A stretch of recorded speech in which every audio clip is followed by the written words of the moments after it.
ఇంకొకటి తెలంగాణ ప్రాంతంలో liquor consuming ఎక్కువ. ఉమ్. Liquor consuming.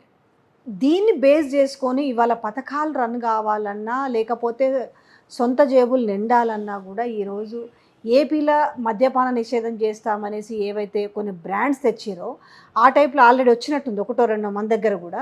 ఈ మొన్న సమ్మర్లో చూస్తుంటే ఏవైతే ప్రముఖ బ్రాండ్స్ ఉంటాయో ఆ బ్రాండ్స్ ఏవి కూడా అందుబాటులో లేకుండే, అంటే ఒక కృత్రిమ కొరతని క్రియేట్ చేసి వీళ్ళు ఇప్పుడు వేరే బ్రాండ్స్, అదే చీప్ బ్రాండ్స్ తీసుకొచ్చి మార్కెట్లో పెట్టి రేట్ ఎక్కువ అమ్ముతున్న నేపథ్యంలో ఇది ఎట్లా రిసీవ్ చేసుకుంటారు తెలంగాణ ప్రజలు? అంటే ఒక కృత్రిమ కొరతని క్రియేట్ చేసుకుంటూ కమిషన్స్ ప్రముఖ బ్రాండ్స్ అయితే తక్కువ వస్తాయి కాబట్టి, వీటికి ఎక్కువ వస్తాయి కాబట్టి, జేబులు కూడా నిండుతాయి కాబట్టి దాదాపుగా సంవత్సరానికి ఒక 5,000 కోట్ల ఇది స్కామ్ రూపంలో బయటపడుతున్న నేపథ్యం కనపడుతుంది. ఆ లెక్కలు వేసుకుంటూ పోతుంటే ఆల్రెడీ ఏపీలో ఆ రుచి ఏందో చూసిరు. ఇప్పుడు ఆల్రెడీ ఎలక్షన్లో కూడా చూసిరు. ఆడ కూడా 90 లక్షల పైచీలకి ఏదో ఉన్నారు.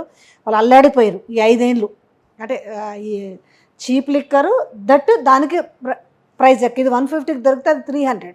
దట్ బాగుందంటే బాగాలేదని, అంటే మాట్లాడుకోవడానికి సిల్లీగా ఉన్న పెద్ద అంశమై కూర్చుంది.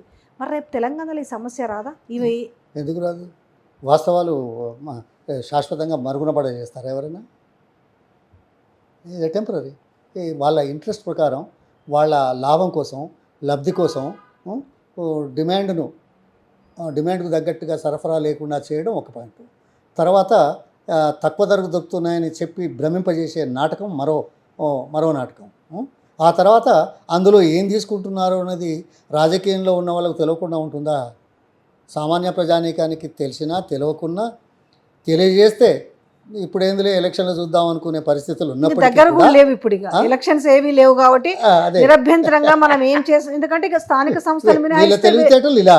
వాళ్ళ జనం ఏమనుకుంటారంటే మళ్ళీ ఎలక్షన్లు వచ్చేటప్పుడు చెప్తానులే అంటారు.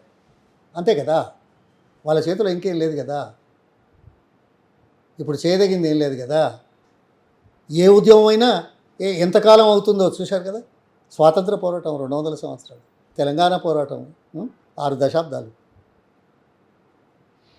Silly politics. ఎందుకనంటే ఆంధ్రప్రదేశ్లో చూస్తే కూడా ఆ రోజు ఎన్టీఆర్ యూనివర్సిటీ ఉంటే దాన్ని తీసుకెళ్లేసి వైఎస్ఆర్ ఆరోగ్య యూనివర్సిటీ ఇవన్నీ పెట్టడము. సేమ్ సిమిలర్గా తెలంగాణలో చూస్తే కూడా చిహ్నాల మార్పు కావచ్చు, తెలంగాణ తల్లిని మారుస్తాము, ఇది 2017లోనే ఆయన మాట్లాడిన మాటలు పేపర్ స్టేట్మెంట్లో చూసినాం. అన్నట్టుగానే మేము అధికారంలోకి వస్తే మీన్స్ అప్పుడు టీడీపీలో ఉన్నాడు. ఏ మూలాన మేము అధికారంలోకి వచ్చినా కూడా ఫస్ట్ ఆనవాళ్ళు చెరిపేస్తామన్నారు. ఈరోజు ఆనవాళ్ళు చెరిపేసే ప్రయత్నం చేస్తారు. ఆడ ఏం జరిగింది అంటే చాలా సిమిలర్గా ఉన్నాయి అన్ని. పెద్దగా ఏమి అంటే 5 ఏళ్ళు కదా చూసుకుందామనే లోపు 5 ఏళ్ళు కూడా తిరిగి వస్తుంటాయి. ఈరోజు చిహ్నాలు కావచ్చు, తెలంగాణ తల్లి కావచ్చు, ఈరోజు టీఎస్ని టీజీ చేయడం కావచ్చు, మళ్ళీ రేపు మళ్ళీ ప్రభుత్వాలు మారితే మళ్ళీ వాటిని మళ్ళీ తిరిగి ఇట్లా పెట్టుకోవడం ఎందుకు? ఈ ఈ ఈ కక్షలు ఎందుకు అంటున్నాయి? ఈ వ్యక్తిగత కక్షలు, ఈ రాజకీయ కక్షల వల్ల ప్రజలకు వనగూరే ఉపయోగం ఏంటి? ఇవాళ కాకతీయ తోరణంలో రాచరికపు పాలన ఉందన్నా, లేకపోతే చార్మినార్ ఎందుకు అన్నా కూడా అదే, లేకపోతే అమరవీరుల స్తూపం ఇది కావాలా? ప్రజలకు ఒక విద్య, వైద్యము, రైతులకు గిట్టుబాటు ధరలు ఇవి కావాలా? వీళ్ళు చేసేప్పుడు అవి చేస్తున్నాం కదా అంటారు.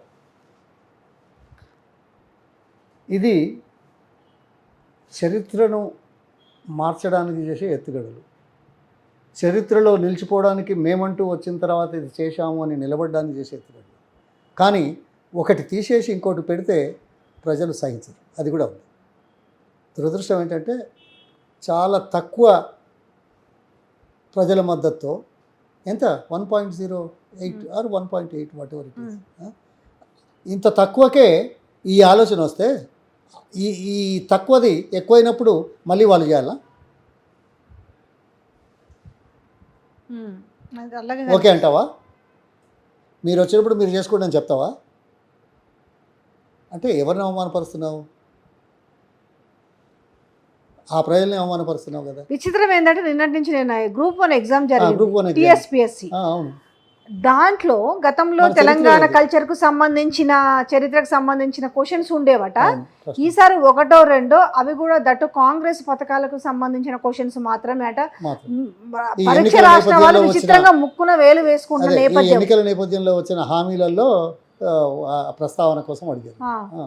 అంటే అదే, మేము ఏదో గొప్పగా చేస్తున్నాము, మిగతా వాళ్ళు చేసింది కనపడితే పోల్చితే కంపేర్ చేస్తే మనం చిన్నగా అవుతాం, మనం చేసింది తక్కువ అనుకుంటారు అనే భావంతో శాశ్వత ప్రాతిపదికన మేం చేసిందే ఉండాలి, ఈ తరాలకు కనిపించాలనే ఉద్దేశంతో చేస్తున్న ఎత్తుగడలు ఎప్పుడు ఎత్తుగడలు ఇది కాదు. ఆ ఎత్తుగడలు అందరూ కూడా చూస్తారు. ఇప్పుడు చరిత్రకారులు ఉన్నారు, మీడియా ప్రతినిధులు ఉన్నారు, ప్రజలు ఉన్నారు, విశ్లేషకులు ఉన్నారు కదా, విజ్ఞానవంతులు ఉన్నారు, చూస్తారు. కానీ it takes time for a change to come. It takes time for taking a slab on the face of నిజంగా అది కూడా కరెక్టే మీరు అన్నది. ప్రజలు మన ఒక పాటని, తెలంగాణ గీతాన్ని, రాష్ట్ర గీతాన్ని సినిమాటిక్లో చేస్తే అస్సలు యాక్సెప్ట్ చేయలేదు తెలుసా. కమెంట్స్లలో చూస్తే పాత పాట బాగుంది అంటే ఒక సరే కీరవాన్ని పెట్టి, అంటే జనాలు ఎంత సునిశ్చితంగా అబ్జర్వ్ చేస్తున్న అనడానికి ఉదాహరణ. ఇంకొక